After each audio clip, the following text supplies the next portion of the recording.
काय बघितलं आपण मागच्या वेळेला? सप्लाय मध्ये काय काय येतं. सप्लाय जेव्हा बघतो आपण तेव्हा आपल्याला काय बघायला लागतं की गुड्सची डेफिनेशन बघितली आपण, यामध्ये सर्व्हिस बघितलं, दोन्ही बघितलं. ज्यामध्ये सेलमध्ये काय होतं, सेलमध्ये काय होतं, एखादी वस्तू गुड्स आहेत त्याच्या मालकी हक्क दुसऱ्याकडे जातो, त्याला सेल म्हणतात ना. आणि ट्रान्सफरला काय होतं, जसं एका ब्रँचमधून दुसऱ्या ब्रँचला गुड्स पाठवले तर हे ट्रान्सफर आहे. तसं मुवमेंट ऑफ गुड्स आहे. डीमार्टचं एक शॉप पनवेलला आहे, दुसरं कळमनुरीला आहे, तिसरं पळसप्याला आहे. तर ते एका शॉपमध्ये दुसऱ्या शॉपमध्ये जेव्हा गुड्स मुवमेंट करतील तेव्हा ॲक्च्युअली ते सेल नाही करत आहे, मालकी हक्क त्यांचं तेच मालक आहेत, पण वेगळ्या शॉपमध्ये पाठवतात त्यावेळेस ते ट्रान्सफर असतं, तेव्हा ते ट्रान्सफर असतं. आणखीन काय बघितलं एक्झाम्पल ट्रान्सफरचं, की एखादी वस्तू वापरण्याचा हक्क माझा आहे, तो हक्क मी तुम्हाला देणार. की हे समजा एक माझा एक मित्र आणि मी दोघांनी एक क्रेन घेतली पार्टनरशिपमध्ये आणि ठरलं असं एक महिना तो वापरेल, एक महिना मी वापरेन. आता मला वापरायला माझ्याकडे असं काही काम नाही आहे, तर मी एक व्यक्ती शोधतो, तुम्ही आहात, तुम्हाला क्रेनची गरज आहे, मी तुम्हाला बोललो एक महिना माझ्याकडे क्रेन आहे, तुम्ही वापराल का? तर मी तुम्हाला वापरायला दिली ती वस्तू की तुम्ही वापरा एक महिना, मालकी हक्क माझाच आहे, पण त्याचा उपभोग तुम्ही घेणार आहात, वापर तुम्ही करणार आहात. त्यासाठी मी ट्रान्सफर केलं, माझा हक्क मी तुम्हाला दिला वापरण्याचा, ते गुड्स. ट्रान्सफर. बार्टर बघितलं, एक्सचेंज बघितलं. बार्टरमध्ये आणि एक्सचेंजमध्ये काय फरक आहे? वस्तूच्या बदल्यात वस्तू किंवा वस्तूच्या बदल्यात गुड्स किंवा वस्तू किंवा वस्तूच्या बदल्यात गुड्स काही असू शकेल. सर्व्हिस किंवा गुड्स, सेवा आणि गुड्स हे वस्तू आणि सेवा, सेवा आणि सेवा कुठल्याही प्रकारचे ते मॉनिटरी कन्सिडरेशन नाही, आदान प्रदान केलं जातं. गुड्सचं गुड्सशी, सर्व्हिसचं सर्व्हिसशी, किंवा मग गुड्स सर्व्हिस, सर्व्हिस गुड्स, किंवा मग पार्टली गुड्स पार्टली सर्व्हिस काही असू शकतं. आणखी लायसन्स आणि रेंटल, लीज आणि डिस्पोजल. डिस्पोजलचा अर्थ ते वस्तू नष्ट करणं, भंगारला देणं, काही करणं, हे डिस्पोजल आहे. हां, मग हे सप्लायमध्ये येतं ना, हे जे ट्रान्झॅक्शन आहे हे सप्लायमध्ये येतं. आता जर का बघा कसं याच्यामध्ये की एक आर्किटेक्ट आहे किंवा समजा एक इंटेरियर डेकोरेटर आहे किंवा एखादा डिझायनर आहे, ते डिझाईन करतो, समजा ॲडव्हर्टायझिंग डिझाईन करतो किंवा फोटोशॉपमध्ये काम करणारा डिझाईन बनवतो, तर ह्याचं ॲक्च्युली मूल्य काय? 4,000 आहे. याचं व्हॅल्युएशन किती आहे? 4,000 आहे. आता याच व्यक्तीने जर दुसऱ्या एखाद्या व्यक्तीकडनं, समजा एक आर्किटेक्ट आहे, त्याच्याकडनं काय काम करून घेतलं आणि त्याचंही मूल्य समजा 4,000 आहे, तर ह्यांनी समजा जी काय सर्व्हिस त्याला दिलेली आहे याच्याकडनं कन्सिडरेशन काय घेतलं आहे, ते त्या दोघांचं एकमेकांचं कॉन्ट्रॅक्ट आहे. गव्हर्नमेंट काय म्हणतं, तुम्ही याला सर्व्हिस दिली, 4,000ची दिली किंवा मग 14,000ची दिली, ओके. आमचं म्हणणं काय, हे त्यांनी सप्लायमध्ये येतं, ही ॲक्टिव्हिटी सप्लायमध्ये होते, याच्यावर जो ॲप्लिकेबल टॅक्स आहे तो आम्हाला तुम्ही देणार आहात. सप्लाय आहे का टॅक्स आहे? कन्सिडरेशन काही असो, सप्लाय झाला आहे ना, तर टॅक्स द्यायला पाहिजे.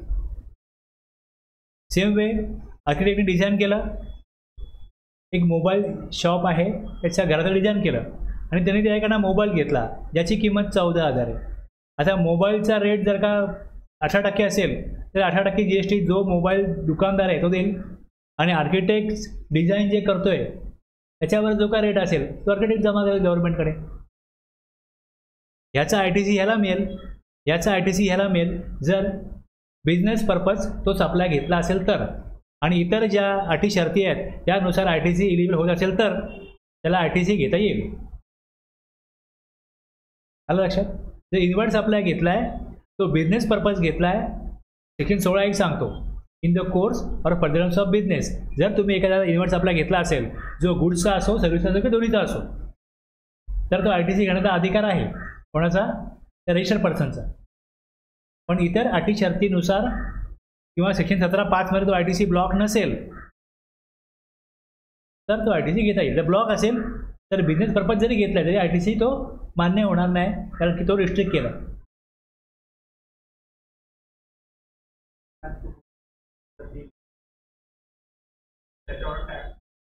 नाही बघा, आता कसं आहे, एकच नंबर आहे, डीमार्टचा एकच नंबर आहे महाराष्ट्रामध्ये. त्यांचे अनेक शॉप जरी असले, त्यांनी काय केलं आहे, एक जे शॉप आहे ते प्रिन्सिपल प्लेस ऑफ बिझनेस म्हणून डिक्लेअर केलं आहे आणि बाकी सगळे shop additional place of business, एकच जीएसटी नंबर आहे. पण त्यांना फक्त मुवमेंट ऑफ गुड्स करतायत, त्यावेळेस त्यांना एबीपी बनवायला लागेल, पण इनवॉइस काय बनणार नाही. ते डिलिव्हरी चलन बनवतील आणि डिलिव्हरी चलनाद्वारे ते ट्रान्सफर करतील. पण दुसरा नंबर जर असेल तर डिस्टिंक्ट पर्सन आहे, दुसऱ्या राज्यामध्ये पाठवतात तिकडे वेगळा नंबर आहे. वेगळ्या राज्यामधल्या किंवा वेगळ्या नंबरला जर गुड सर्व्हिसेस दिल्या असतील तर मग टॅक्सेबल सप्लाय असेल तर टॅक्स इनवॉइस बनेल, आणि जर एक्झाम सप्लाय असेल तर बिल ऑफ सप्लाय बनेल. डॉक्युमेंटरी बनवायला लागेल आणि ते रिटर्नमध्ये वगैरे दाखवायला लागेल. या तरतुदी वेगळ्या सेक्शनप्रमाणे, वेगळ्या चॅप्टरप्रमाणे ज्या लागू आहेत त्या लागू राहतील. पण आपण बघतोय काय, जर सप्लायच नसेल तर टॅक्स येणार नाही, आणि सप्लायमध्ये जर ते ट्रान्झॅक्शन किंवा ती ॲक्टिव्हिटी कवर व्हायला पाहिजे असेल तर मग हे जे फॉर्म दिलेत त्या गुड्स किंवा सर्व्हिसेसचे, कुठले form, sale, transfer, barter, exchange, licence, rental, lease किंवा डिस्पोजल, यामध्ये ती ॲक्टिव्हिटी किंवा ते ट्रान्झॅक्शन बसलं पाहिजे. ते दिलं आहे किंवा देणार आहे, ॲग्रीमेंट केलं आहे, ऑर अ कन्सिडरेशन असणं गरजेचं आहे बाय अ पर्सन आणि in the course or furtherance of business. आता बघा, इथे मी परत येतो की ज्यावेळेस मी माझ्या बिझनेसला जो दुसऱ्या राज्यामध्ये आहे तिकडे मला जीएसटीच्या कायद्याप्रमाणे दुसरा नंबर काढणं गरजेचं आहे, म्हणून मी नंबर काढला आहे. आणि त्यांना जेव्हा ट्रान्सफरच करतो ना मी आता गुड्स, त्यावेळेस कन्सिडरेशन नसणारच आहे. कन्सिडरेशन नाही आहे तर मग सप्लायमध्ये ते इन्क्लूड होईल का? गुड्स आहेत म्हणजे एक ओके गुड्स आहेत, दुसरं ट्रान्सफर आहे, तिसरं दिलं मेड, चौथं कन्सिडरेशन आहे का? कन्सिडरेशन नाही आहे. मग त्यांनी काय केलं इकडे, तर कन्सिडरेशन नाही आहे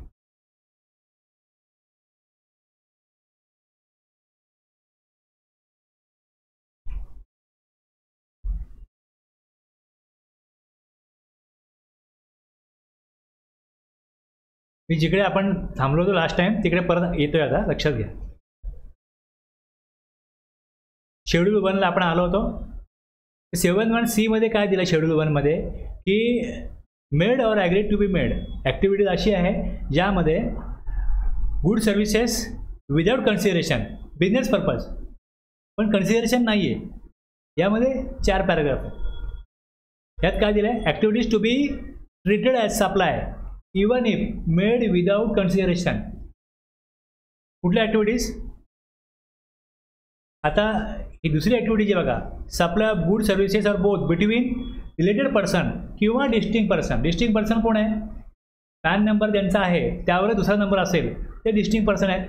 मग इथे supply of good services are both, एका ब्रँचने दुसऱ्या ब्रँचला दिले, 2 नंबर आहेत, कन्सिडरेशन तिथे नसणारच आहे. जरी कन्सिडरेशन नसलं तरी त्यांना सप्लाय असल्यामुळे जर टॅक्सेबल सप्लाय केला तर टॅक्स इनवॉइस बनवावं लागेल. क्लिअर होतं की नाही होतं? विदाउट कन्सिडरेशनच माझ्या ब्रँचला मी जेव्हा माल पाठवतो तेव्हा ट्रान्सफर आहे, सेल नाही आहे, ट्रान्सफर आहे. ट्रान्सफर आहे तर मी ट्रान्सफर करतोय, माझाच बिझनेस आहे. पॅन म्हणजे एकच आहे, मालक एकच आहे. पण जीएसटी कायद्याप्रमाणे जर तुम्ही 2 नंबर वेगवेगळे असतील, सेम स्टेटमध्ये असो किंवा डिफरंट स्टेटमध्ये असो, हे 2 नंबर काय होतील, वेगळे म्हणून समजले जातील, म्हणजे ते डिस्टिंक्ट पर्सन म्हणून समजले जातील आणि ते ट्रान्झॅक्शन किंवा ती ॲक्टिव्हिटी ही सप्लायच्या स्कोपमध्ये येते आणि त्यामुळे तिकडे टॅक्सेबल सप्लाय असेल तर टॅक्स इनवॉइस बनवायला लागेल, बिल ऑफ सप्लाय बनवायला लागेल जर ती ॲक्टिव्हिटी ट्रान्झॅक्शन एक्झाम्प्ट असेल. आणि मग पुढे एकदा का ते केलं का मग जीएसटी 1 मध्ये तो इनवॉइस दाखवा, रिपोर्टिंग करा, निर्मित करा, हे सगळं पुढचे सोपस्कार आले. अकाउंट रेकॉर्ड मेंटेन करा, हे सगळं आलं. आता हा जो दुसरा एक कन्सेप्ट आहे त्यामधला related person.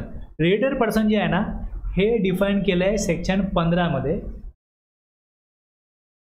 Value of taxable supply हा सेक्शन 15 आहे. म्हणजे ज्यावेळेस इनवॉइस बनवला जातो तेव्हा इनवॉइसमध्ये काय येतं, इनवॉइसमध्ये की तुम्ही गुड्स कुठले घेतलेत, डिस्क्रिप्शन ऑफ गुड्स काय. समजा मी डिस्क्रिप्शन ऑफ गुड देतो स्पेक्टॅकल, चष्मा घेतला मी.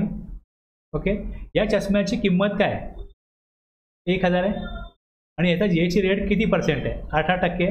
याप्रमाणे ह्याला 180 रुपये GST येईल आणि इनवॉइसची व्हॅल्यू किती होईल, 1180 होईल. पण जर तुमचा मित्र आहे, हितचिंतक आहे, नातेवाईक आहे, त्याला तुम्ही 1000च्या ऐवजी 800 रुपयात विकाल की नाही विकाल. जर 800 रुपयात विकलं तर याची 18% 180 रुपये GST येईल का, नाही ना, व्हॅल्यू कमी होईल GSTची. मग सेक्शन 15मध्ये हे दिलेलं आहे की तुम्ही केवढा विकता, किती रुपये घेता, हा निर्णय तुमचा, पण आम्हाला किती अमाऊंटवर टॅक्स मिळाला पाहिजे हे तिकडे सांगितलं. त्या व्हॅल्यूवर टॅक्स मिळाला पाहिजे. म्हणजे 1000 वरती टॅक्स लागला पाहिजे तर 1000 वर टॅक्स लागला पाहिजे. आता इथे सप्लाय कोणाला आहे, रीडर पर्सनला आहे. त्याकडनं पैसे कुठले घेणारच नाही आहे ना मी, तो डिस्टिंक्ट पर्सन आहे, त्याच्याकडनं कुठं कचेरी घेणारच नाही आहे. तुम्ही घ्या अगर घेऊ नका. नियम काय सांगतो की व्हॅल्युएशन जे करायचे आहे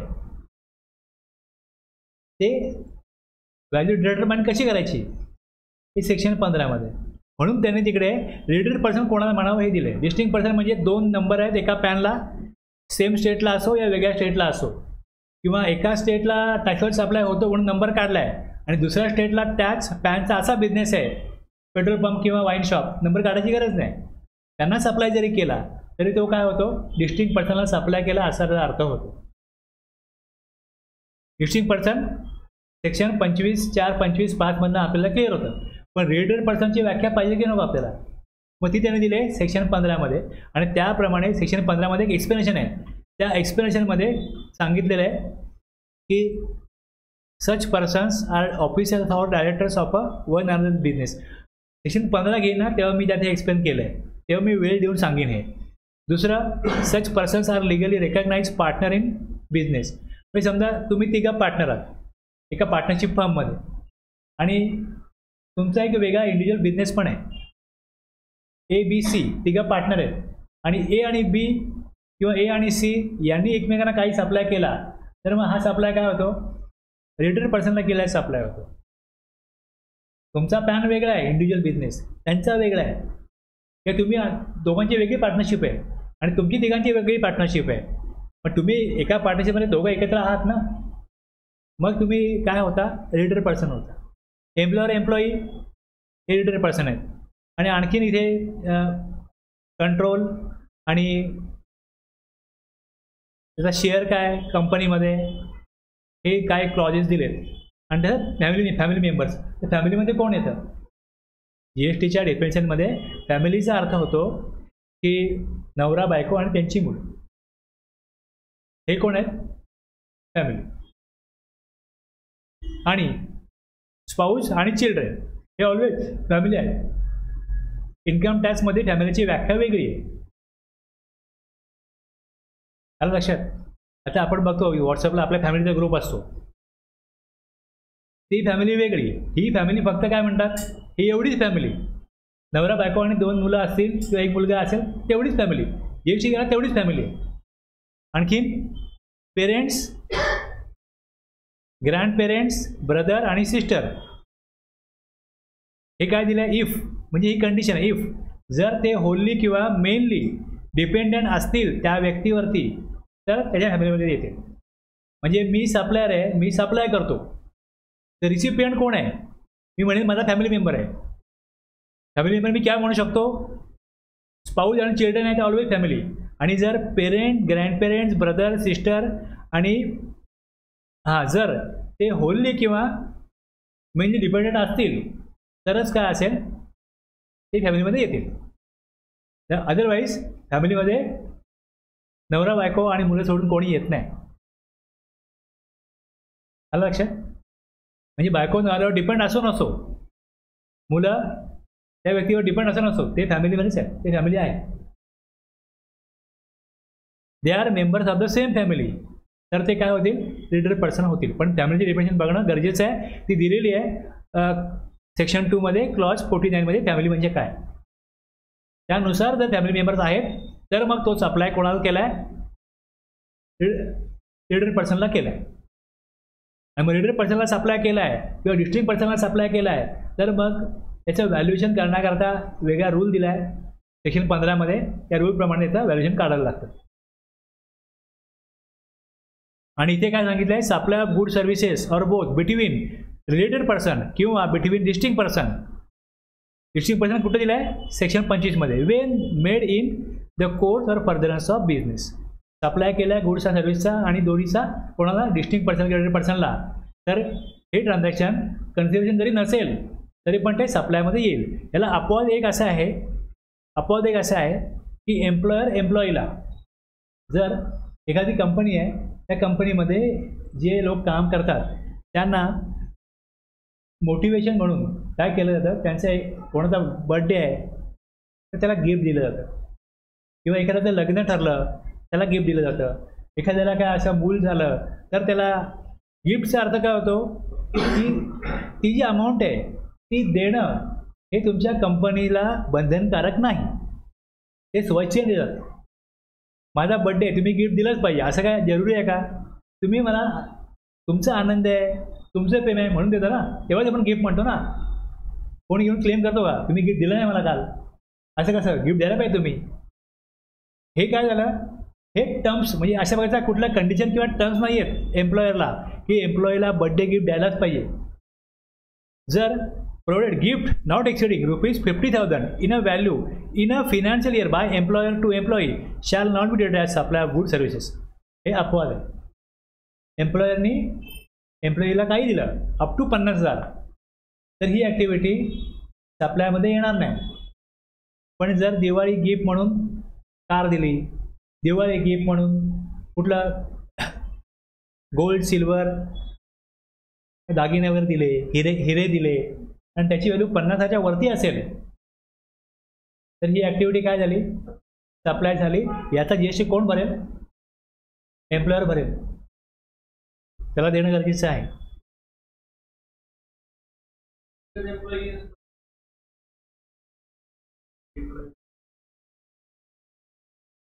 इंडिव्हिज्युअल डान्स आहे ना. आता रिसिपियंट कोणी आहात, तुम्ही वेगळे आहात, हे वेगळे आहेत, यांचा पॅन वेगळा आहे, तुमचा वेगळा आहे, यांचा वेगळा आहे ना. असं आहे. प्रत्येक एम्प्लॉईचं जे अस्तित्व आहे ते वेगळं आहे ना. 1 to 1 बघायचं.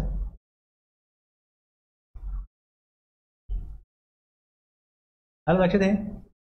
कन्सिडरेशनचं महत्त्व कळलं. यांनी काय केलं आहे, ही जी 4 ट्रान्झॅक्शन्स आहेत ही अशी ठेवली की जिकडे कन्सिडरेशन नाही आहे पण तरी पण ते सप्लायमध्ये येईल. म्हणजे जर का मी दुसऱ्या बँकेला ट्रान्सफर केलं तर बँक आहे, एक बँक दुसऱ्या बँकेला सर्व्हिस देऊ शकते, त्यांनी सर्व्हिस दिली तर ते टॅक्स इनवॉइस बनवतील. दुसरी बँक त्याचा ITC घेईल आणि पहिली बँक तो टॅक्स जमा करेल. ओके. आणि एक रूल 38 आहे, एक मी लिंक म्हणून सांगतो तुम्हाला. रूल 38 हा बँकेने किती ITC घ्यावा यासाठी आहे. इनपुट टॅक्स क्रेडिट जो असतो ना तो, जर मी टॅक्सेबल सप्लाय करत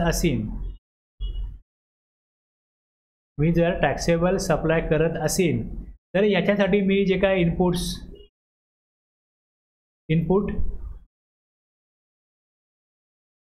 सर्व्हिसेस आणि कॅपिटल गुड्स जर घेतले असतील तर मला ह्याचा ITC मिळतो. ओके. बँकेचा बिझनेस काय, बँकेचा सप्लाय काय, बँक लोन देते. तुम्ही लोन कुठला घेतला असेल, personal loan, housing loan, education loan, car loan कुठले घेतलं असेल तर बँक इंटरेस्ट लावते. बँकेचा इन्कम सोर्स काय की जे पैसे वापरायला दिले त्यावर बँकेला इंटरेस्ट मिळतो. तर हे जे ट्रान्झॅक्शन आहे हे टॅक्सेबल नाही आहे, हे एक्झाम्प्ट आहे. एक्झाम सप्लाय बँक करते तेव्हा बँकेला इनपुट सर्व्हिसेस किंवा कॅपिटल गुड्सचा ITC घेता येणार नाही. आपण सेक्शन 17 बघू, त्यात तुम्हाला हे क्लिअर होईल. पण त्यामध्ये असं आहे की बँक फक्त एक्झाम सप्लाय करत नाही, जसं आपण 3 वेळा पैसे किंवा 5 वेळा विड्रॉ करू शकतो ATMमधनं, 6व्यांदा विड्रॉ केले तर बँक 4 लावेल ₹20. म्हणजे बँकेच्या अशा छोट्या मोठ्या काही सर्व्हिसेस आहेत ज्या सर्व्हिसवरती काय होतं, ते ट्रान्झॅक्शन टॅक्सेबल सप्लायमध्ये येतं. पण तसं बँकेचं कमी. डिमांड ड्राफ्ट तुम्ही काढत असाल, चेकबुक घेतलं, चेक रिटर्न गेला तर बँक 4 लावते. चेक रिटर्न गेला तर ₹200 बँकेचा चार्ज आहे. तर ₹236 बँकेचा काय येतं, आपल्या अकाउंटमधला कट केला तर आपला मेसेज येतो की तुझी अमाऊंट तुमच्या अकाउंटमधून डेबिट झाली.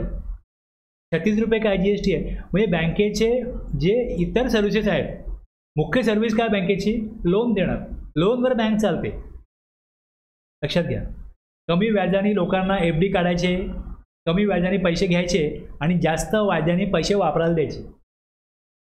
हा बँकेचा बिझनेस आहे की नाही आहे, मुख्य बिझनेस हा आहे. पण इतर जे बँकेचे सर्व्हिसेस आहेत त्या टॅक्सेबल आहेत. मुख्य सर्व्हिस एक्झाम्प्ट आहे. जर तुम्ही हे बघाल क्रेडिट कार्ड, तर क्रेडिट कार्डचा इंटरेस्ट टॅक्सेबल आहे. बाकी कुठले लोन तुम्ही घेतलं असेल तर त्याच्या इंटरेस्टवर टॅक्स लागत नाही, एक्सेप्ट क्रेडिट कार्ड. क्रेडिट कार्डचा इंटरेस्ट यावर टॅक्स लागतो. आता बँकेला काय करायला लागतं, या प्रकारे जेव्हा सप्लाय करेल बँक त्यावेळेस त्यांना हा जो ITC आहे, हा रूल 38 हे सांगतो की तुम्ही 50% ITC घ्या आणि 50% ITC तुमचा रिस्ट्रिक्ट केला जाईल. ओके. आता मी हा विषय सुरू का केला, जर एका ब्रँचनी दुसऱ्या ब्रँचला सप्लाय केला, एका ब्रँचनी दुसऱ्या ब्रँचला सप्लाय केला, ब्रँच 1 आणि ब्रँच 2, बरोबर आहे. आणि इकडे समजा ITC आहे 1180. तर 1180 हा ITC ब्रँच 2ला रूल 38 प्रमाणे 50% ITC घ्यायचा नाही आहे, 100% घ्यायचं आहे. त्यांना ITC 100% घेण्याची तिकडे त्या रूलमध्ये परमिशन आहे की हा ITC तुम्हाला 100% इलिजिबल आहे. ब्रँच सोडून तुम्ही दुसरे इन्व्हर्ट सप्लाय घेतलेत ना, तुम्ही त्यातला 50% ITC काय करा, रिस्ट्रिक्ट करा, 50% ITC घेऊ शकता. आपण रूल 38 बघू तेव्हा ते क्लिअर होईल तुम्हाला. म्हणजे इथे त्यांनी सांगितलं कन्सिडरेशन नाही आहे, पण ब्रँचला सप्लाय केला, ही ब्रँच बरोबर जी ॲक्टिव्हिटी केलेली आहे इकडे कन्सिडरेशन नाही आहे, पण हा सप्लाय काय होईल, हे ट्रान्झॅक्शन काय येईल, सप्लाय म्हणून ट्रीट केला जाईल, तेव्हा ते टॅक्सेबल होईल. टॅक्स जमा करायला मला काय प्रॉब्लेम नाही, कारण ITC मिळतो ना. पण ITC इथे 50% रिस्ट्रिक्ट केला जात नाही, म्हणजे बँकेला काही तिकडे गव्हर्नमेंटला नुकसान करायचं नाही आहे. तुम्ही कंप्लायन्स फॉलो करा. 50% सप्लाय केला, काय करा, टॅक्सवरचा अप्लाय केला, इनवॉइस बनवा, टॅक्स जमा करा, दुसरी ब्रँच ITC घेईल, 100% ITC आम्ही देऊ. पण हा नियम सगळ्यांना लागू.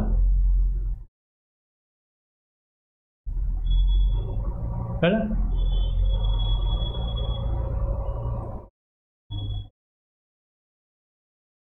हा विषय क्लिअर झाला ना. आता 16% 80% सप्लाय केला तर हे मी पहिलं घेतलं. आता दुसरं बँक काय करते, बँक, इन्शुरन्स कंपन्या, मोठ्या कंपन्या ज्या आहेत या असं करतात की या त्यांनी ॲसेट घेतल्यात, जिथे त्या ॲसेटचा ITC त्यांनी घेतला असेल आणि त्यानंतर बॅलन्स शीटला काय होतं, पहिल्या वर्षी ती मशीन असते त्याची व्हॅल्यू 1 लाख, डिप्रिशिएशन काढलं जातं 15%, 20%, जे काय इन्कम टॅक्स प्रमाणे असेल ते. मग पुढे बघा डिप्रिशिएशनचा रेट काढण्याची पद्धत इन्कम टॅक्समध्ये वेगळी आहे, GST ची वेगळी आहे, कंपनी लॉमध्ये वेगळी आहे, असू शकतं. GST लॉमध्ये एवढं दिलं आहे फक्त, banking company disposed its use computer, त्यांनी कम्प्युटर डिस्पोज केले, कोणाला दिले, its book value 25,000 book value होती याची, 25,000 बुक व्हॅल्यू होती by giving it to a charitable organisation. तर सगळ्यात पहिले काय, हे जे ट्रान्झॅक्शन आहे हे ट्रान्झॅक्शन काय होईल, कुठलेही पैसे जरी घेतले नाही चॅरिटेबल ऑर्गनायझेशनकडनं तरी हे काय होईल, सप्लायमध्ये येईल. पैसे घेतले तर कन्सिडरेशन आहे, मग ते इथे येणारच नाही, ते इथे येणारच नाही. मग आता ह्याचा उद्देश काय असेल असं करण्याचा, की सेक्शन 18(6) आहे त्यात हे दिलं आहे, त्याला रूल 44 मध्ये दिलं आहे 5 वर्ष हे त्याचं इस्टिमेटेड लाईफ आहे. कशाचं? त्या कम्प्युटरचं. जी बिझनेस असेट आहे, समजा कॅपिटल असेट आहे, फिक्स असेट आहे, त्याचं लाईफ जर 5 वर्ष आहे आणि 5 वर्षाच्या आत जर ती असेट ट्रान्सफर केली, क्रॅपमध्ये गेली किंवा कोणाला गिफ्ट दिली, त्याची इफिशियन्सी कमी झाली म्हणून काय झालं, ती गिफ्ट दिली, काही झालं असेल, पैसे घेतले नाही आहेत, तर किती रुपयावर टॅक्स लावायचा आहे हे सेक्शन 18(6) आणि रूल 44 मध्ये ठरेल. पण त्याच्या अगोदर काय व्हायला पाहिजे, हे ट्रान्झॅक्शन सप्लायमध्ये आलं पाहिजे. इथे कन्सिडरेशन नाही आहे तरी पण हे सप्लाय आहे. सप्लाय आहे तर पुढे टॅक्स किती अमाऊंटवर द्यायला लागेल हे पुढे बघता येईल. आलं लक्षात ना? म्हणून ते पहिले काय केलं, जर permanent transfer of disposal of business asset असेल, जिथे जिथे ITC घेतला गेला आहे, अवेल केला गेला आहे त्या असेटवरती, तर हे ट्रान्झॅक्शन सप्लाय आहे. आता एखादा व्यक्ती समजा बिझनेस करतो फर्निचरचा, ओके, तो फर्निचरचा बिझनेस करतो, तो मालक आहे आणि तो स्वतःच्या घरी घेऊन जाईल परमनंटली. कन्सिडरेशन नाही आहे. मला जरी विकलं ना तरी पण इथे काय होईल, परमनंट ट्रान्सफर आहे की नाही, परमनंट ट्रान्सफर किंवा डिस्पोजल आहे. इथे ITC घेतला आहे, जर याचा ITC घेतला आहे, एक सेक्शन 17(5) हे सांगतो की तुम्ही काही परचेस केलं आणि जर तुम्ही ते परचेस करण्याचा उद्देश तुमचा बिझनेस पर्पज विकण्याकरता तुम्ही घेतलेला नाही आहे, पर्सनल कन्व्हिनियन्स करता घेतला असेल तर ITC मिळणार नाही. आणि जर तुम्ही ITC घेतला आणि मग तुम्ही ट्रान्सफर केलं तर सेक्शन 15 प्रमाणे याची व्हॅल्यू काढली जाईल आणि त्यावर तुम्हाला टॅक्स जमा करायला लागेल. एक तर ITC घेऊ नका, जर ITC घेतला तर टॅक्स द्या. ट्रान्सफर केलं ना तुम्ही, ट्रान्सफर केलं की नाही, ITC घेतला गेलं तुम्ही, ITC घेतला होता, ITC पाहिजे तुम्हाला, तर मग आता त्याचा ट्रान्सफर झाला तर आम्हाला टॅक्स पाहिजे. एक तर ITC घेऊ नका आणि जर ITC घेता तर आम्हाला टॅक्स द्या.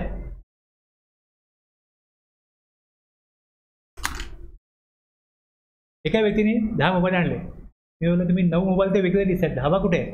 नाही, तो मी बायकॉल दिला माझ्या. म्हटलं तुम्हाला मग याचा ITC घेता येणार नाही. असं कसं? आता आपल्याला लागलं तर आपण घेणार नाही का? तर तुम्ही घेऊ शकता, प्रॉब्लेम काय नाही, तुमचं दुकान आहे, तुमचे असेट आहेत. पण तुम्ही ज्यावेळेस पर्सनल पर्पज करता काही इनवर्ड सप्लाय घेता तर तुम्हाला त्याचा ITC घेता येत नाही. असं कसं घेता येत नाही? बोलो असा घेता यायला पाहिजे तुम्हाला वाटतं, पण कायदा तुम्हाला परमिट नाही करत. आणि घेतला असेल तर आपण तर 6 महिन्यापूर्वी घेतो तो मोबाईल, तेव्हा तर काय मी तो मोबाईल, मला आम्हाला गरज नव्हती मोबाईलची. मोबाईल तुटला, हरवला म्हणून मग तो घेतला. मग घेता तुम्ही याचा टॅक्स भरा. म्हटलं मग शेड्यूल 1 मध्ये दिलेलं आहे, पॅरा 1 मध्ये त्याची एंट्री अशी की जर परमनंट ट्रान्सफर झालं बिझनेस असेटचं. आता इथे काय होतं बघा, हा जो शब्द आहे बिझनेस असेट, याचा अर्थ हा नाही आहे की फिक्स असेट. लक्षात घ्या. आता परमनंट ट्रान्सफर स्टॉक आहे ना, हा स्टॉकमध्ये वस्तू घेतली त्यांनी. जर फिक्स असेटचं घेतली तर 18,000चा विचार होईल, किती रुपये घ्यायचे टॅक्सचे. आणि जर त्यांनी स्टॉकमध्ये वस्तू घेतली तर मग ITC घेतला आहे, ट्रान्सफर केला आहे. ट्रान्सफर कोणाला केला आहे? एकतर तुम्ही पॅरा 1 मध्ये याल किंवा मग सप्लाय गुड्स बिटवीन कोणाला आहे? रीडर पर्सनला आहे. रीडर पर्सन सप्लाय केला, टॅक्स देणार तर त्याला. लक्षात घ्या. गव्हर्नमेंटचा उद्देश काय? ITC केव्हा मिळेल? तुम्ही इनवर्ड सप्लाय घेताय, कशा करता? In the course or furtherance of business ITC मिळेल. अदरवाईज ITC मिळणार नाही. आणि जर तुम्ही ITC घेतला असेल आणि जर तुम्ही ट्रान्सफर करता विदाउट कन्सिडरेशन तर काय होईल? टॅक्स द्यायला पाहिजे. एकतर ITC घेऊ नका किंवा मग ITC घेतला तर मग टॅक्स द्या. मग यात टॅक्स पेअरला फायदेशीर काय? ITC न घेणं का आउटपुट टॅक्स देणं? म्हणजे यात गव्हर्नमेंटला एक पॉलिसी अशी आहे, विकण्याकरता तुम्ही वस्तू घ्याल तर आम्ही ITC देऊ. तो म्हणतो की मी 6 महिन्यापूर्वी घेतला. बरोबर, 6 महिन्यापूर्वी तुम्ही घेतला असेल तो ITC तर तुम्हाला तो इलिजिबल नव्हता. तुम्ही पर्सनल पर्पज ती वस्तू वापरली ना, मग तुम्ही तेवढं ITC काय करा तर रिव्हर्स करा. बरोबर आहे. म्हणजे मी 100 रुपयाला वस्तू परचेस करतो तेव्हा मी 18 रुपये ITC घेतला आहे आणि 150ला जेव्हा ही वस्तू विकतो तेव्हा मी 24 रुपये काय करतो त्यावरती GST भरत असतो. मग तुम्ही 24 रुपये आयदर भरा किंवा मग 18 रुपये जो ITC अगोदर गेला तर रिव्हर्स करा विथ इंटरेस्ट. तुमचा फायदा झाला, 24 पैसे तुम्हाला कमी पैसे भरायला लागतील, मग रिव्हर्स करा ITC. आणि तो रिव्हर्स करा म्हणजे ITC जो घेतला आहे अवेल केला आहे तो मी आता काय करतो भरतो परत. ओके, 18 जो घेतला आहे तो मी या महिन्यात भरतो. कधी घेतला होता 6 महिन्यापूर्वी. मग 18 रुपये तुम्ही 6 पूर्वीचे आहेत, मग तुम्हाला 6 महिन्याचा इंटरेस्ट त्या 18 रुपयावरती लागेल. कसली पेनल्टीचा सेक्शन केव्हा लागतो? पेनल्टी स्वतःहून लावली जात नाही, पेनल्टी डिपार्टमेंट लावते आणि पेनल्टीचे प्रोविजन वेगळे आहे. ITC रॉंगली अवेल किंवा युटिलाइज केला आणि स्वतःहून जर रिव्हर्स केला की त्याला कळलं टॅक्सपेअरला तर त्याला इंटरेस्ट भरायला लागतो, एवढंच आहे. पण जर असा तो कुठलाही ITC रॉंगली घेत राहिला आणि डिपार्टमेंटनी स्क्रुटिनीमध्ये किंवा इन्स्पेक्शनमध्ये किंवा ऑडिटमध्ये अशी केस काढली तर मग त्याला टॅक्स, इंटरेस्ट आणि पेनल्टी पण डिपार्टमेंट लावणार. हां, बरोबर आहे. पण हे कसं स्वतःहून मला कळतं ॲज अ टॅक्सपेअर की आपण ITC चुकून घेतला आहे, जो मला मॅन्युअल मिस्टेक आहे किंवा मिळालेली माहिती ही चुकीची होती म्हणून तो घेतला गेला, तो मी रिव्हर्स केला तर जेव्हा देणं होतं ते तेव्हा दिलं असतं. किती दिलं असतं? प्लस इंटरेस्ट 6 महिन्याचा तेवढं द्या. ओके, पेनल्टी लावण्याचा इथे काही संबंध येत नाही, म्हणजे विषय नाही आहे. असं होऊ शकतं ना. पेनल्टी किंवा तुमची जबाबदारी आहे की आपल्याला काय कशा प्रकारे ITC घेतला पाहिजे. तुम्ही विचारलं तुम्हाला समजलं तुम्हाला, त्याप्रमाणे तुम्ही बुक्स ऑफ अकाउंट रेकॉर्ड केले नाही आणि तुम्ही रॉंगली ITC अवेल केला आणि मग डिपार्टमेंटच्या लक्षात आलं, मग पेनल्टी काय सुटका नाही. मग टॅक्स इंटरेस्ट लागणारच आहे आणि पेनल्टी पण लागणार आहे. एक परमनंट ट्रान्सफर डिस्पोजल कळलं, याचा अर्थ कळला बिझनेस असेट्सचा. स्टॉक इन ट्रेड पण असू शकतं आणि फिक्स असेट पण असू शकते.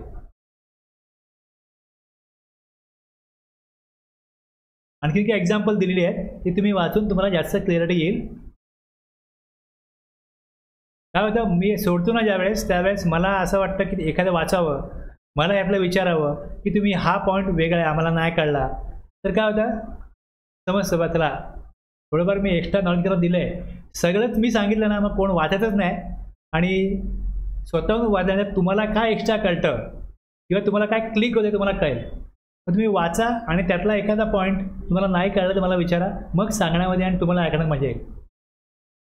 पण मी एक्स्ट्रा एक्झाम्पल जिकडे दिली आणि जी मी घेत नाही तिथे उद्देश काय असतो की तुम्हाला मी बेसिक कन्सेप्ट क्लिअर करून दिला आहे, तुम्हाला ते कळणं अपेक्षित आहे. तुम्ही मोटर ड्रायव्हिंग स्कूलला जाल आणि सांगाल की आम्हाला गाडी चालवायला शिकवा, तेव्हा तुम्हाला ते काय बेसिक स्किल देतील.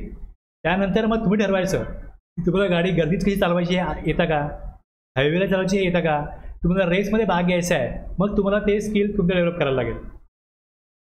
ट्रेनिंगमध्ये काय असतं, तुम्हाला बेसिक फंक्शनिंग कसं होतं हे शिकवलं जातं. तसं तुम्हाला मी सांगतोय, आपल्याकडे जो उपलब्ध वेळ आहे ह्यात तुम्हाला मी सांगतोय. त्यात तुम्ही जर का वाचलं ते आणि वाचून तुम्हाला त्यात मे बी 10% कळेल, 20% कळेल, मग तुम्ही विचारा. मग तुम्हाला सांगण्यात मला मजा येईल आणि तुम्हाला ऐकण्यात मजा येईल आणि तुम्हाला सवय लागेल स्वतःहून त्या गोष्टी समजून घेण्याची. थोडं ते करा. हे एक्झाम्पल तुम्ही वाचा.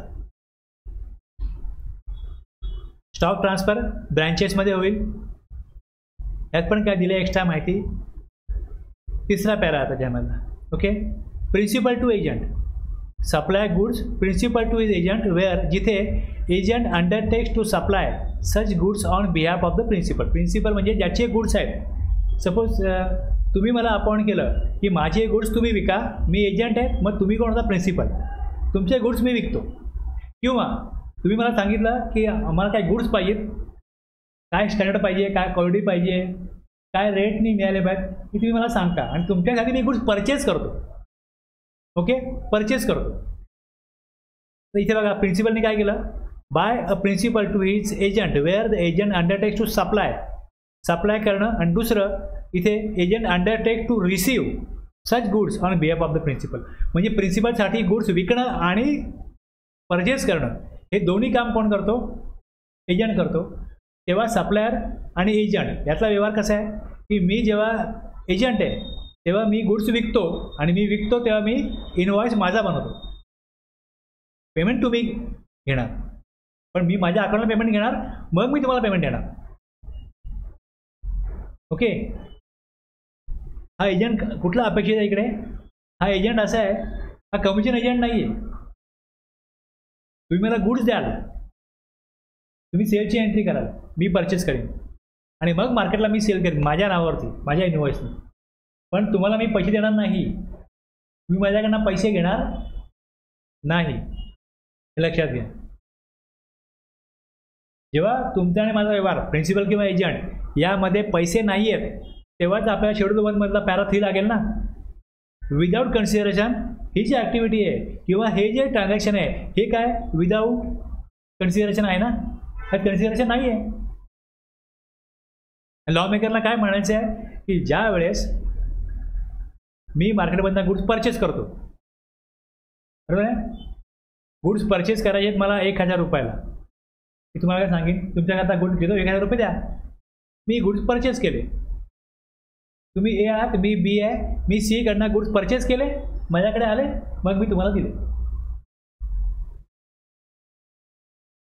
पण ए आणि बी, तुम्ही ए आणि मी बी आहात, तुम्ही मला पैसे दिले, मी तुम्हाला गुड्स दिले. जर ही ॲक्टिव्हिटी आहे याच्यामध्ये सप्लाय आहे, टॅक्सेबल गुड्स दिले तर हा टॅक्सेबल सप्लाय आहे. तुम्ही टॅक्स इनवॉइस बनवा, म्हणजे मी टॅक्स इनवॉइस बनवीन कोणाकरता? प्रिन्सिपलला दिले ना गुड्स परचेस करून, आणि प्रिन्सिपलने जेव्हा मला दिले तेव्हा ते ट्रान्सफर केले तरी काय होईल? इनवॉइस बनेल.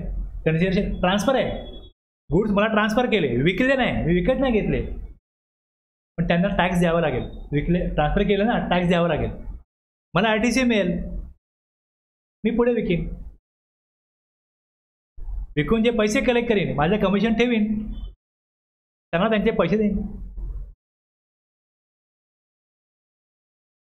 इकडे ए आणि बी हे दोघं जे आहेत, ए आणि बी, ए कोण आहे? प्रिन्सिपल. बी कोण आहे? एजंट. आता ए बीला गुड्स काय करतो? ट्रान्सफर करतो, आणि बी विकतो मार्केटला, मी सीला विकले, मी सी कडनं पैसे कलेक्ट करेन, त्याचं मी इनवॉइस बनवीन, जो टॅक्स मी कलेक्ट केला आहे. आता ह्याच्यामध्ये एजंट आणि प्रिन्सिपल या जे गुड्स पाठवतात याची व्हॅल्यू कशी काढायची, किती असलं पाहिजे, हे पण सेक्शन 15 सांगतो, याचा रूल सांगतो. किती व्हॅल्यू लावायची. ओके. आता व्हॅल्यू जर ह्यानी म्हटलं मी याला गुड दिले तर व्हॅल्यू किती? व्हॅल्यू घेतलीच नाही ना, पण किती व्हॅल्यू टॅक्स एनी जमा करायचं आहे हे तो रूल सांगणार. ओके. व्हॅल्युएशन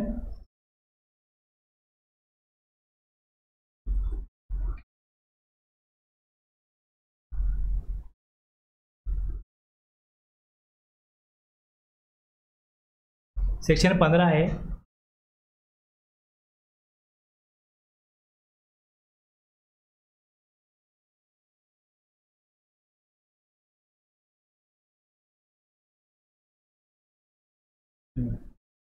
आता sale supply made to supply कोणाला झाला आहे? अनरिलेटेड पर्सनला सप्लाय झाला आहे आणि संपूर्ण किंमत त्याच्याकडनं मिळणार आहे, तर सेक्शन 15 कोणी व्हॅल्यू जाते. पण जर सप्लाय कोणाला आहे? रिलेटेड पर्सनला आहे. ओके. रिलेटेड पर्सनला आहे, मग त्याचा रूल आहे, मग रूलप्रमाणे त्याची व्हॅल्यू काढली जाते. मग त्याचा रूल जो आहे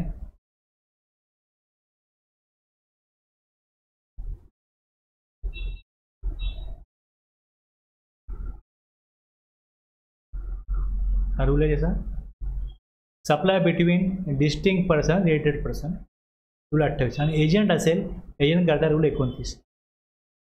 आणि जेव्हा आपण मोबाईल जुना मोबाईल देऊन नवीन मोबाईल घेतो त्यावेळेस रूल 27 प्रमाणे त्याची व्हॅल्यू काढली जाते. तर तुम्ही जेव्हा नवीन मोबाईल घ्यायला जाल आणि त्याची किंमत आहे 40,000. ओके. 40,000 आणि तुम्ही जुना मोबाईल दिला तर याची किंमत 35,000 झाली असेल, तर GST 40,000वरती लागला असेल जर काही एक्सचेंज नाही. पण एक्सचेंज जरी असलं तरी 35,000 काय कॅशमध्ये आणि 5,000 तुम्ही जुना मोबाईल दिला काहिणीमध्ये. मग हे दोन्ही मिळून किती झाले? 40,000. मग ह्याच्यावर गेटी लावला पाहिजे 40,000वरती. हे रूल, हा रूल सांगतो कुठला? एक तर ओपन मार्केट व्हॅल्यू घ्या किंवा consideration not hold in money. Consideration not hold in money. मी हे काय सांगतो तुम्हाला, आता हा विषय घ्यायचा नाही मला, की सगळ्यात पहिले काय, सप्लाय जेव्हा एखादी ॲक्टिव्हिटी किंवा ट्रान्झॅक्शन आहे हे सप्लायमध्ये आहे, ठीक आहे, हे सप्लायमध्ये आहे. कन्सिडरेशन नाही आहे हे म्हटलं, कन्सिडरेशन नाही आहे तर कुठल्या व्हॅल्यूवर टॅक्स लावायचा? मग ती व्हॅल्यू काढण्याकरता तुम्हाला रूल 27 केव्हा वापरायचा, 28 केव्हा वापरायचा, 19 केव्हा वापरायचा हे बघायला लागेल. आता रेडिओ डिस्ट्रिक्ट पर्सन असेल तर रूल 28 प्रमाणे व्हॅल्यू काढा. प्रिन्सिपल एजंट असेल 19 प्रमाणे व्हॅल्यू काढा. कुठल्या व्हॅल्यूवर जेठी लागेल? पैसे घेतलेच नाही ना मी, पैसे घेतलेच नाही एजंटकडनं. आता ते बोलतात माझ्याकरता गुड्स परचेस कर किंवा मीच गुड देईन, हे पुढे सेल कर, तेव्हा मी काय ना पैसे देईन, उलटे मीच कमिशन घेणार आहे. कळलं? प्रिन्सिपलने एजंटला गुड्स दिले तर प्रिन्सिपलनी कुठल्या व्हॅल्यूवर टॅक्स जमा करायचा हे रूल 29 सांगेल. क्लिअर होतं की नाही होते? तुम्हाला प्रश्न काय पडेल की ठीक आहे बाबा, प्रिन्सिपलने एजंटला गुड्स दिले तर खरे, हे सप्लायमध्ये आहे, सप्लायमध्ये घेतलं आहे तर टॅक्स देणं आहे, टॅक्स इनवॉइस बनवणं आहे, पण कुठली व्हॅल्यू? मग त्या करा तुम्हाला रूल 29 बघायला लागेल. आणि त्यात दिले ओपन मार्केट व्हॅल्यू किंवा मग 90% ऑफ द प्राईस ह्यात दिले त्याप्रमाणे ते येईल. ओके,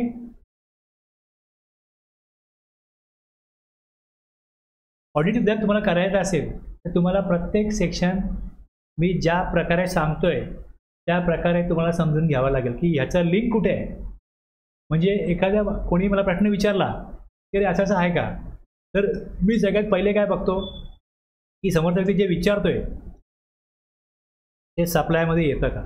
ओके, हे सप्लायमध्ये आलं, हे सप्लाय आहे. सगळ्यात पहिले मी हे बघतो की शेड्यूल 3 आहे, शेड्यूल 3 आहे, याच्यामध्ये काही ॲक्टिव्हिटी आहेत त्या सप्लायमध्येच येत नाही.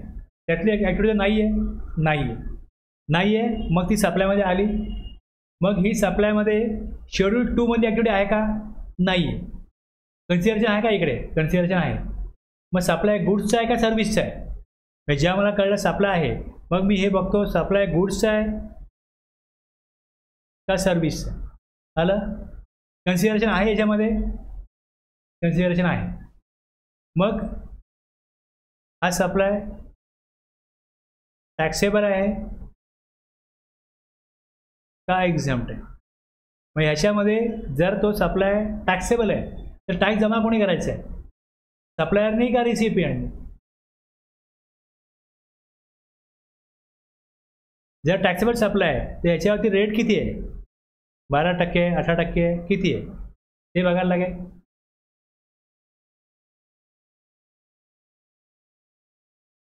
आणि जेव्हा 12% किंवा 18% मला टॅक्स कलेक्ट करायचा आहे तेव्हा त्याची व्हॅल्यू जी काढायची आहे ही सेक्शन 15 किंवा त्याचे जे रूल आहेत, सेक्शन 15 किंवा त्याचे रूल आहेत त्याप्रमाणे ती व्हॅल्यू काढली गेली नाही तर मी 18% किंवा 12% जे जमा करतोय ते कमी अमाऊंट जमा करीन ना. मी 100 रुपयावरती टॅक्स काढायला पाहिजे आणि 80 रुपयावर टॅक्स जर काढून जमा केला तर 20 रुपयाचा मी कमी टॅक्स जमा करीन ना. म्हणजे हा मॅटर स्क्रुटिनीमध्ये गेला किंवा ऑडिटमध्ये गेला तर मला 20 रुपये नंतर जेव्हा गव्हर्नमेंट माझ्याकडे मागेल तेव्हा मग इंटरेस्ट पेनल्टी सकट मला द्यायला लागतं ती अमाऊंट पुढे, जे पेनल्टी लावली जाऊ शकते. तर जर मला ह्या सगळ्या लिटिगेशनच्या मॅटरमध्ये जायचंच नसेल तर ॲज अ टॅक्सपेअर मला बघायला लागेल की माझी ॲक्टिव्हिटी सप्लायमध्ये येते का, मग ती शेड्यूल 3 मध्ये आहे का, नाही आहे. मग कन्सिडरेशन आहे का, नाही आहे. मग गुड्स आहे का सर्व्हिस आहे, मग टॅक्सेबल आहे का एक्झाम्प्ट आहे, मग व्हॅल्यू बरोबर आहे का, व्हॅल्यू बरोबर आहे पण मी योग्य वेळी टॅक्स दिला आहे का, मग टाईम ऑफ सप्लाय येतो, योग्य वेळी दिला आहे का. सर्व्हिसच्या केसमध्ये मी 50% ॲडव्हान्स घेतला आणि मग 3 महिन्यांनी काम केलं, मग इनवॉइस बनवला, 50% टॅक्स बाकीची अमाऊंट मला तेव्हा मिळाली. पण मी टॅक्स जमा कधी केला, जेव्हा इन्व्हॉइस बनवला तेव्हा 100% टॅक्स जमा केला. टॅक्स मी 100% जमा केला, पण 50% ॲडव्हान्स घेतला ज्या महिन्यात त्याच महिन्यात जमा करायला पाहिजे होता. टाईम ऑफ सप्लाय सर्व्हिस हे सांगतं की जर ॲडव्हान्स घेतला, जसा ॲडव्हान्स घेतला जाईल तसा त्या ॲडव्हान्सवरच्या अमाऊंटचा टॅक्स भरला पाहिजे. मी तेव्हा नाही भरला, 3 महिन्यांनी सगळा भरला. पण मग 50% टॅक्स मी 3 महिने उशिरा भरला ना, बरोबर आहे. टाईम चुकला. व्हॅल्यू बरोबर आहे, टॅक्स रेट बरोबर आहे, पण उशिरा भरला. तर 3 महिने उशिरा भरला. मग उशिरा भरायला काय होईल, ॲटलिस्ट यावर इंटरेस्ट तर लागेल ना. म्हणजे मला पहिले हे बघायला पाहिजे,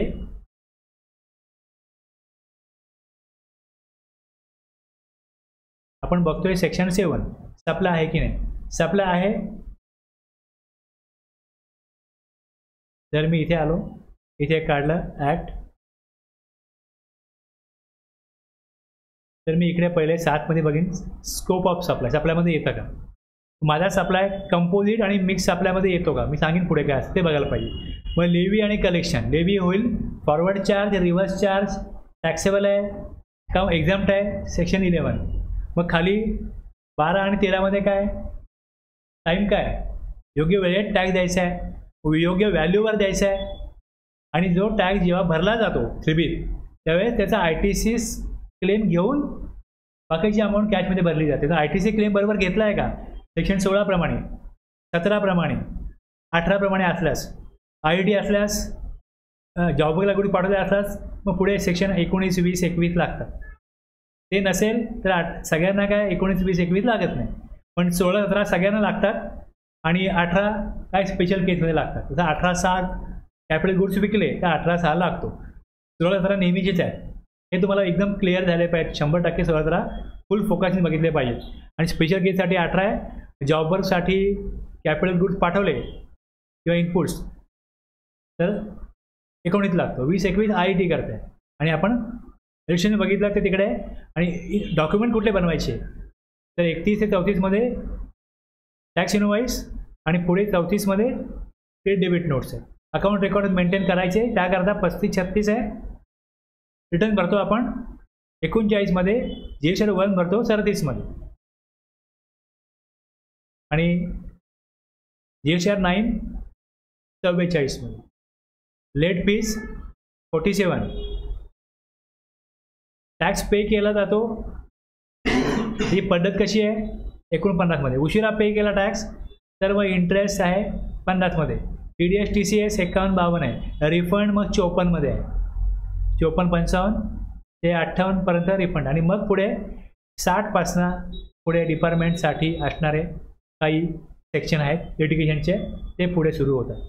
टॅक्स पेअरचं ऑब्लिगेशन जे आहे ते कुठे आहे की तुम्ही सप्लाय आहे की नाही बघा, सप्लाय आहे की नाही बघा.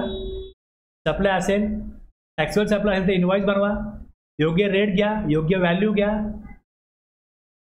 त्याप्रमाणे GSR 1ला तो सप्लाय दाखवा. 3Bमध्ये ITC प्रोव्हिजन विचारात घेऊन, तरतुदी विचारात घेऊन प्रॉपर ITC घ्या आणि टॅक्स जमा करा. आलं लक्षात. आपण पहिल्या टप्प्यावरती एवढा होता की सप्लाय आहे की नाही. एक पहिले काय बघितलं आपण, पहिलं काय होतं, परमनंट ट्रान्सफर किंवा डिस्पोजल ऑफ बिझनेस असेट. दुसरं एजंट आणि प्रिन्सिपलमधला सप्लाय. दुसरं तिसरं आता काय बघितलं, तिसरं प्रिन्सिपल आणि एजंट आहे. दुसरं काय होतं, लिस्टिंग पर्सन, रेटेड पर्सन. आणि चौथं जे आहे आता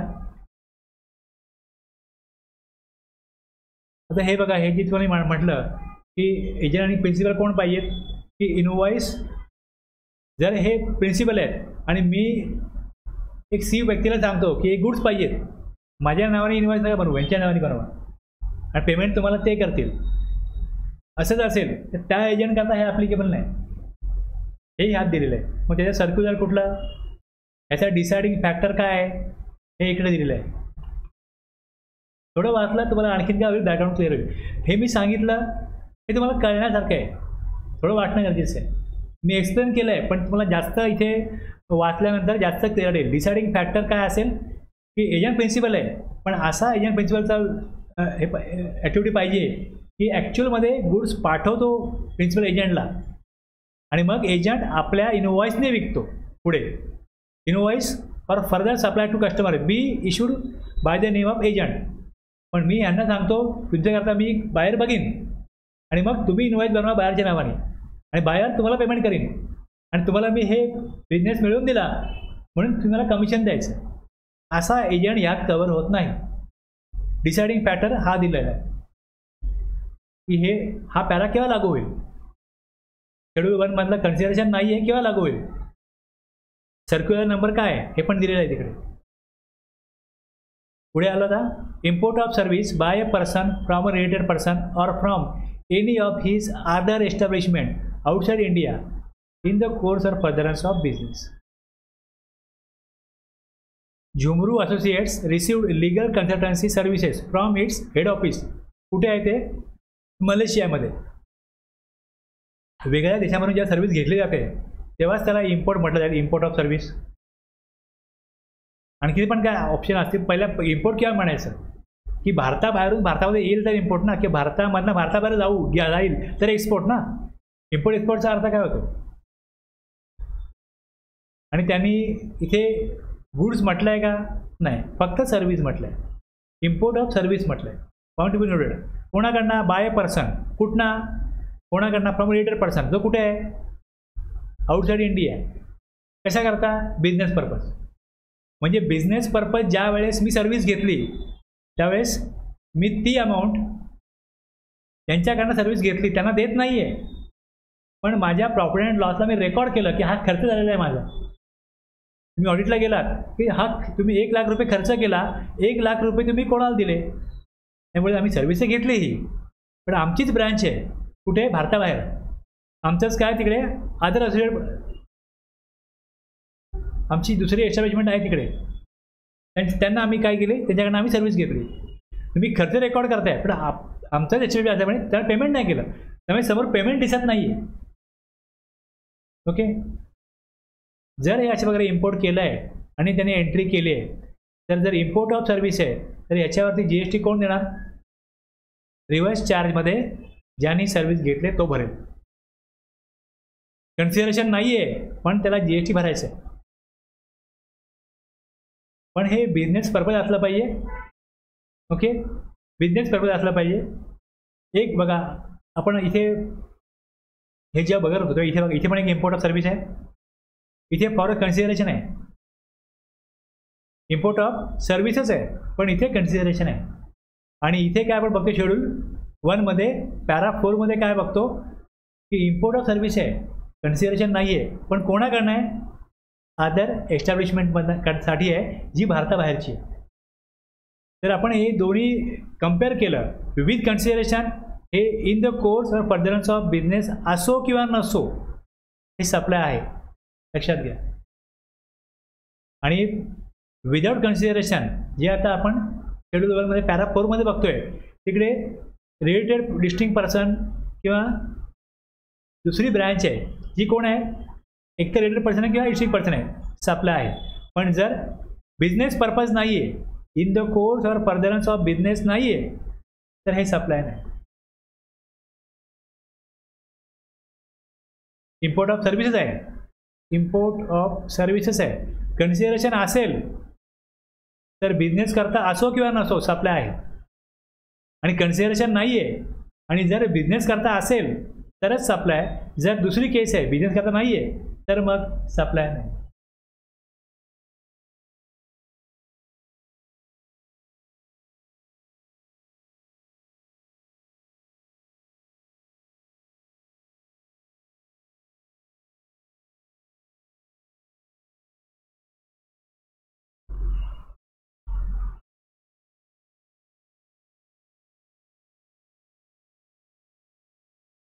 हे मधले मी एक्झाम्पल काय वाचली नाहीत, काय घेतली नाहीत. जेवढं बोललो तेवढं बोललो, पण हे जी एक्झाम्पल दिलीत एक्स्ट्रा ती तुम्हाला आणखीन बेटर अंडरस्टँडिंग करताय.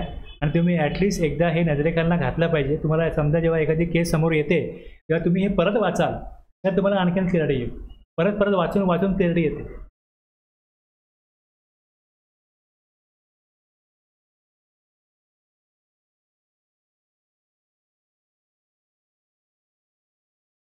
आता आपण हे बघितलं बघा, हे परत थोडक्यात मांडलं आहे चार्टमध्ये, लक्षात राहावं म्हणून की बिझनेस असेट आहे जी परमनंट ट्रान्सफर एक किंवा डिस्पोजल ऑफ बिझनेस असेट, इथे ITC घेतला गेला आहे त्या असेटवरती.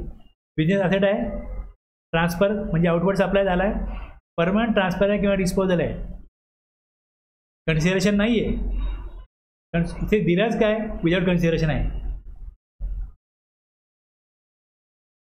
लीडर पर्सन बघितला, डिस्टिंग पर्सन बघितला, प्रिन्सिपल एजंट बघितला, सेल परचेज बघितला, इम्पोर्ट ऑफ सर्व्हिस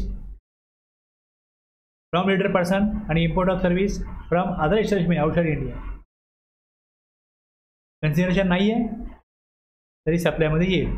आणि हे जे इम्पोर्ट ऑफ सर्व्हिस आहे 7(1)B विथ कन्सिडरेशन, बिझनेस करता असो किंवा नसो टॅक्सेबल होईल. आणि 7(1)C शेड्यूल 1 मधला पॅरा 4 विदाउट कन्सिडरेशन इथे डिस्टिंग पर्सनला आहे, in the course of person of business तर टॅक्सेबल होईल. पण याच्याकरता नाही आहे, दुसरी केस आहे तर नॉन टॅक्सेबल होईल.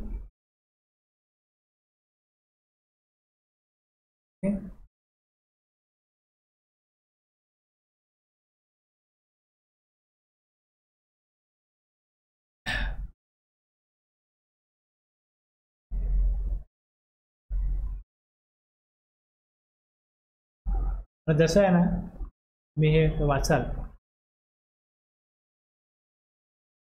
ए घेतला आपण क्लॉज, डबल ए घेतला, बी घेतला, आणि ही 3 ट्रान्झॅक्शन आणि खाली असलेली शेड्यूल 1 मधली ही 4 ट्रान्झॅक्शन, याच्यामधलं ॲक्टिव्हिटी किंवा ट्रान्झॅक्शनचा असेल तर सप्लायमध्ये येईल. मग तो सप्लाय गुड्सचा आहे का सर्व्हिसचा आहे यासाठी तुम्हाला बघायला लागेल शेड्यूल 2.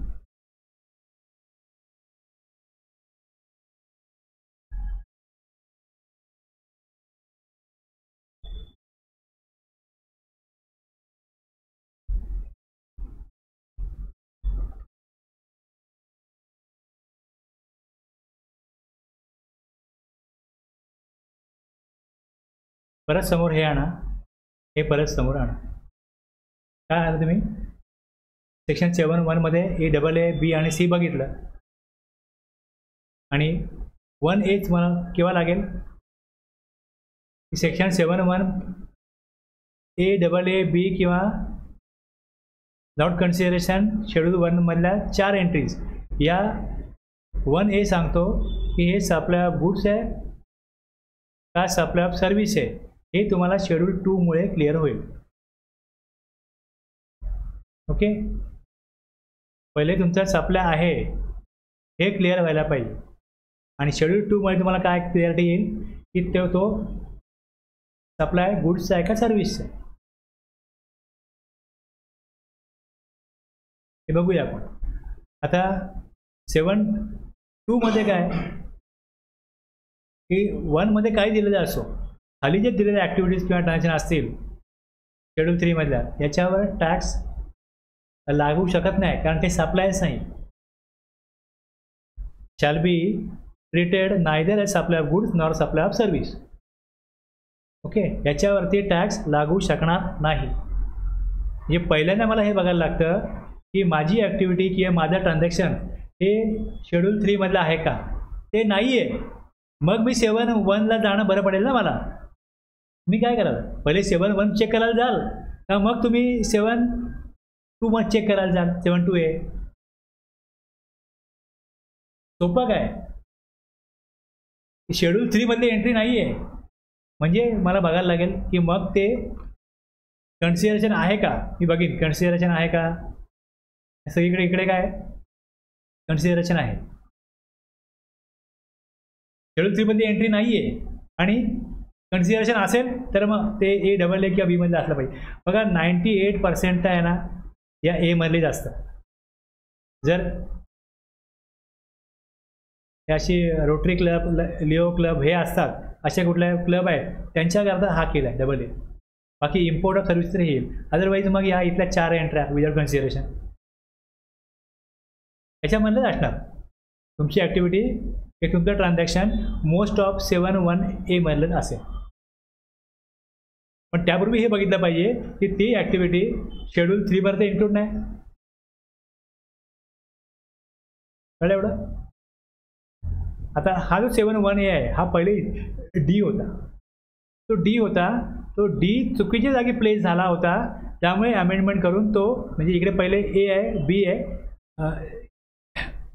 सी दिलाय, पुढे तो होता चुकीच्या जागी होता, म्हणून त्याला तो अमेंडमेंट करून मग 1A आला. तुम्ही जेव्हा असं बघता ना AA 1A, तेव्हा हे जेव्हा हा कायदा लागू झाला तेव्हा आलेले नाही आहेत, नंतर लागू झालेत कधीतरी, म्हणून त्यांना मध्ये घुसवल्यामुळे AA किंवा 1A असं घ्यायला लागतं. हा डी मध्ये होता, चुकीच्या जागी प्लेस झाला होता, म्हणून त्याला बाहेर काढण्याकरता 1A केलेला. मी मध्ये मध्ये काय थांबतो असं थोडं वेळ, तुम्हाला काय प्रश्न आहे तुम्ही विचारू शकता. मी जे सांगतोय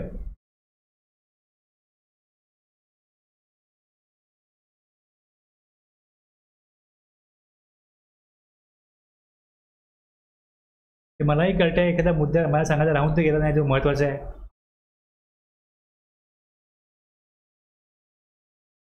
मधले काय एक्झाम्पल सोडलीत मी, ते तुम्ही जरूर रीड करा, तुम्हाला जास्त क्लॅरिटी येईल.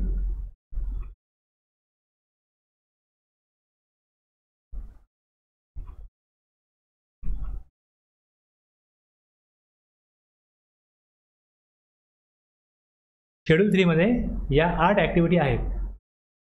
शेड्यूल 3 मध्ये या 8 ॲक्टिव्हिटी आहेत. आणि मी तुम्हाला मगाशी काय दाखवलं, फायनान्स ॲक्ट दाखवलं ना. या फायनान्स ॲक्टमध्ये बघा,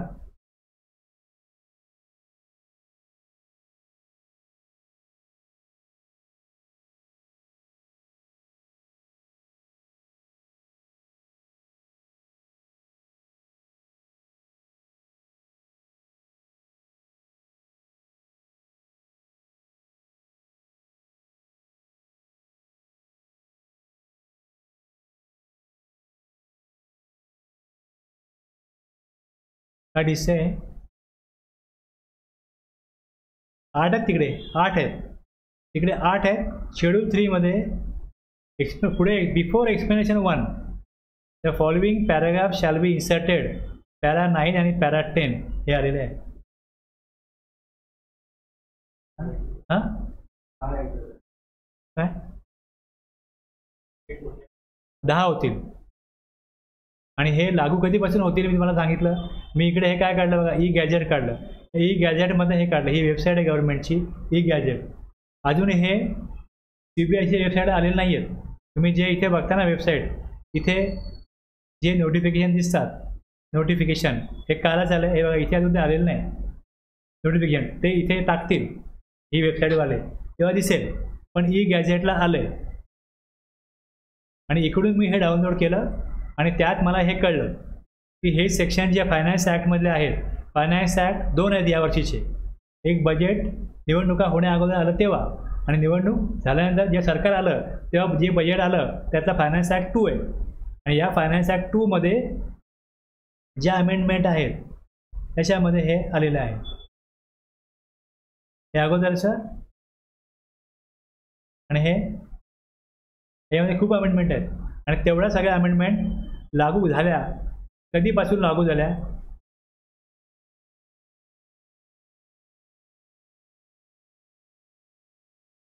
ते इकडे दिलं आहे की हे लागू कधीपासून झालं. हे काल आलं नोटिफिकेशन.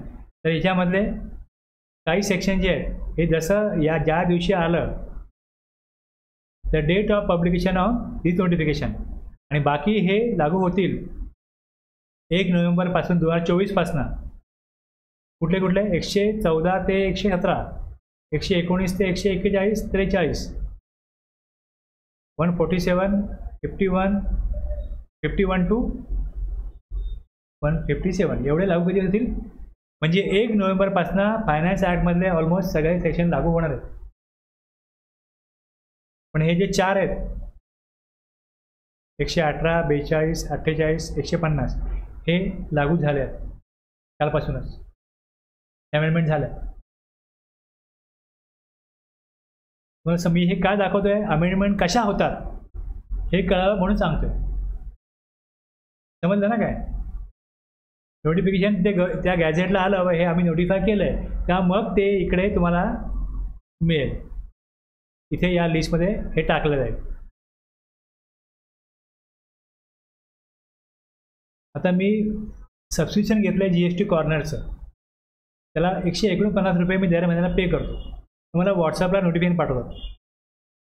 त्या काही अमेंडमेंट झाल्या का मला कळतात की हे झालेलं आहे, हे सर्क्युलर आलं, नोटिफिकेशन आलं, अमेंडमेंट झाली, की माझा काय विचार चालू आहेत, व्यापाऱ्यांकडनं गव्हर्नमेंटला काय रिक्वेस्ट गेली आहे. हे अशा सगळ्या न्यूज आहेत की कुठल्या कोर्टामध्ये निकाल लागला, तो कुठल्या सेशनचा आहे, मग त्यात गव्हर्नमेंटचं काय म्हणणं होतं, टॅक्स पेअरचं काय म्हणणं होतं, कोणाची बाजू कोर्टाने कशी ऐकली आणि कशी मांडली गेली, ही चर्चा त्यामध्ये असते.